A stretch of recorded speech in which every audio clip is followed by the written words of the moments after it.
Meet Sumit, the prodigal son who, after a decade-long sojourn in the United States, decided to return home armed with wealth and success. He had envisaged a joyous reunion with his father, a hearty conversation about his journey and triumphs and the pride that would swell in his father's eyes. Yet reality unfolded differently. His father, a man who once radiated warmth, now treated him with an uncanny coldness.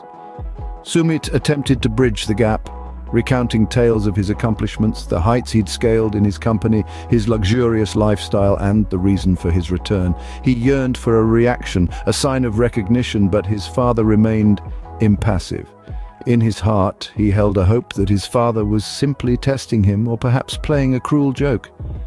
He remembered how his parents had tried to coax him back home while his mother was still alive, but he'd always deflected, intent on amassing a fortune before his return.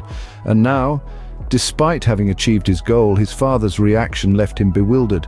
He had come bearing gifts, his suitcase brimming with tokens of love, thinking it would bring joy to his father, elicit a sense of pride. Yet 2 days passed, and his father hadn't so much as glanced at them. In desperation, Sumit called upon the city's most renowned doctor, hoping for some medical explanation for his father's strange behavior.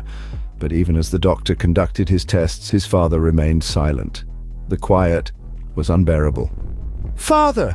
Sumit cried out. "Even if you scold me, say something. You used to call me all the time, and now that I'm here, you won't even look at me. Won't you forgive me? I know I should have returned when Mom asked me to.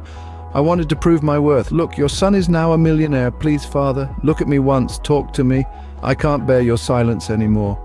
And for the first time, his father looked at him. His gaze was distant, as if he was looking at a stranger. He spoke, his voice barely a whisper. "Sorry, son.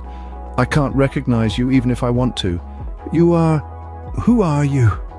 A chilling silence fell upon them. But what did his father mean? Why couldn't he recognize his own son? And what would be his father's final words?